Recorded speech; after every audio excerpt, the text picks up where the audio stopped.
protein, but then I thought more about it and was like, capitalism. Okay, now we talked about all of this, the virology today.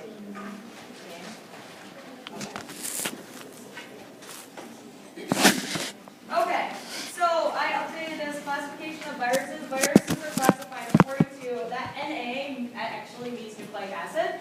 Okay, first you should think nucleic acid. Is it DNA or is it RNA? The next one is going to be host. That's what's called primary genetic classification is the nucleic acid. So host, what does it infect? Does it infect people? Does it infect plants, bacteria? What does it infect? Size, how big is it? And then structure, particularly capsid structure. Classification, host, range.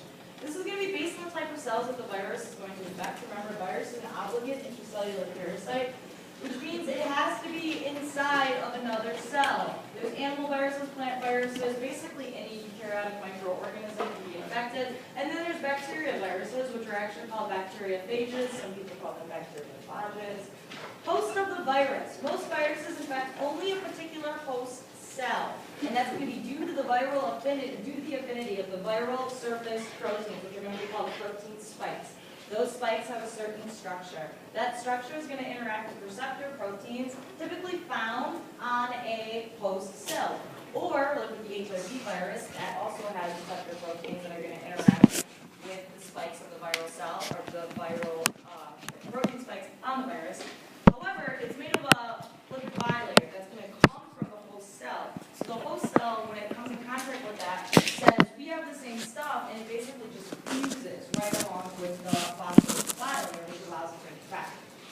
This may be so specific that they can only infect a particular kind of cell in a particular host, and sometimes that's not the only case. Okay, like the Ebola virus can infect many different types of cells. HIV infects CD4 positive T cells.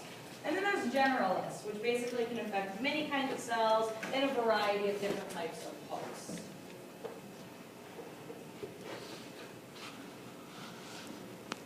This is the HIV virus.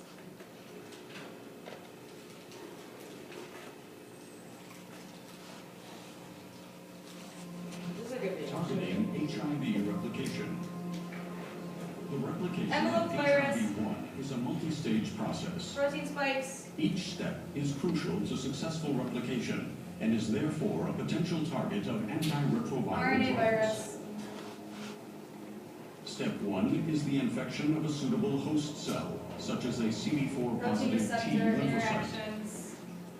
Entry of HIV into the cell requires the presence of certain receptors on the cell surface.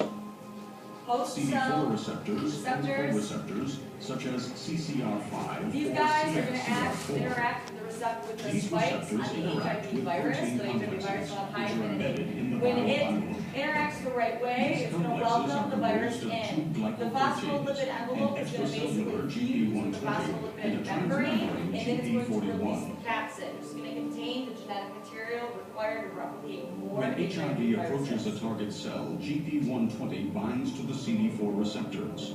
This Right. process is termed attachment. It promotes further binding to a co-receptor. Co-receptor binding results in a conformational change in GP120. This allows GP41 to unfold and insert its hydrophobic terminus into the cell membrane. GP41 then folds back on itself. This draws the virus towards the cell and facilitates the fusion of their membranes.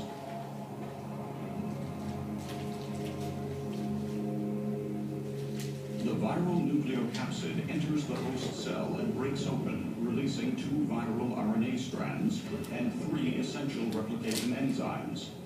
It's an RNA virus. It has to carry reverse transcriptase. Protease, and reverse transcriptase. Reverse transcriptase begins the reverse transcription of viral RNA.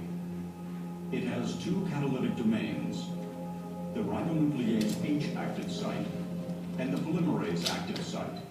Here, single-stranded viral RNA is transcribed into an RNA-DNA double helix.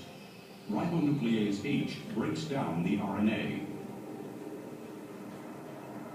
The polymerase then completes the remaining DNA strand to form a DNA double helix.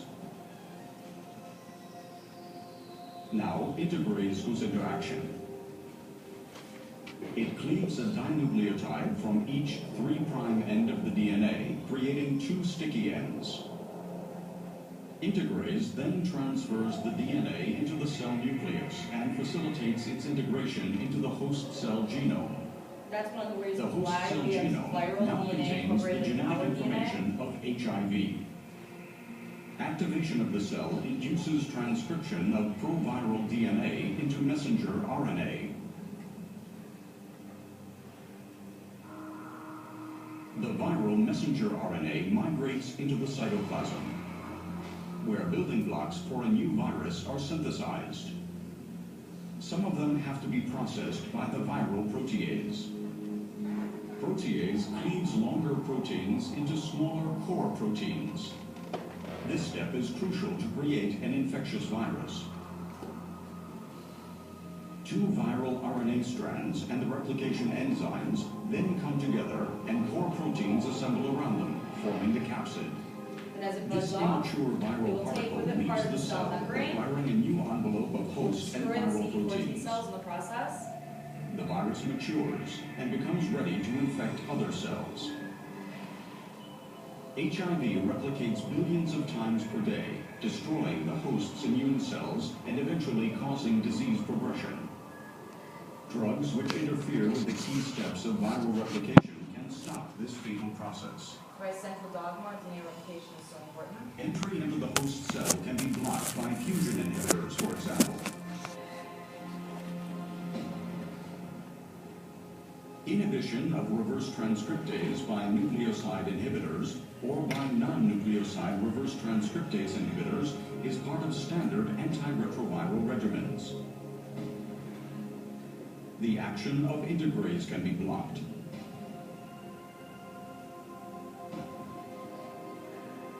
Protease inhibitors are also part of standard antiretroviral therapy. Each blocked step in viral replication is a step towards better control of HIV disease. Synthetic RNA has been used as well. That's complementary to the RNA sequence, and then when it binds, it degrades. So, classification. Now let's talk about it individually. The host usually attracts one species. The virus, sometimes only a certain number of species, sometimes a whole bunch of species. It totally depends on the virus. Some attack particular cells within animal or plant cells. For example, HIV does the CD4 T cells. Ebola can infect a number of different types of cells. The host range is determined largely by the receptor proteins and the spikes. Their affinity structure dictates function. If they have the complementary structure, then it will be able to infect. Each type of virus attaches to a particular type of receptor. So each type of virus can attack those cells that have a receptor. Can you think of some examples? Examples would be herpes, would be HIV, Ebola. Almost any type of virus is basically going to be how this is going to work. Examples, there's plant viruses, bacterial viruses, human viruses.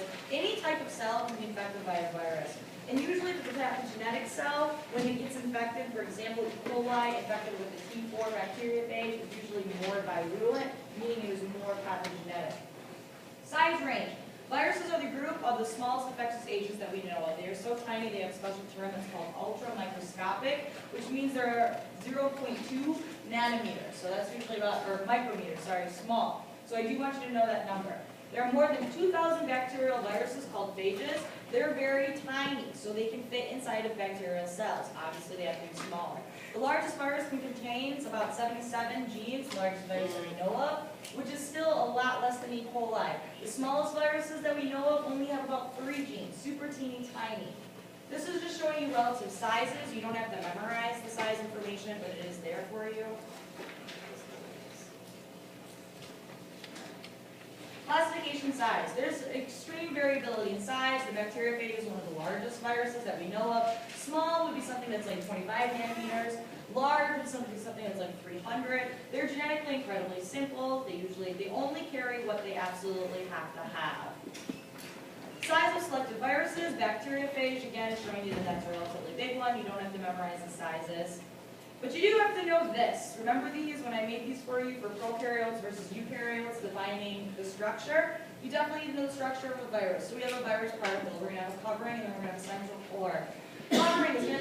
the capsid, some viruses are going to have an envelope. Not all viruses do. If a virus has an envelope, it's called an enveloped virus. If a virus does not have an envelope, then it is termed a naked virus. They're going to have a central core. Within that central core is going to be the nucleic acid molecule, whether it's DNA or RNA, it's never going to be both. Then there's a special term given to the capsid and the nucleic acid molecule that's called a nucleocapsid.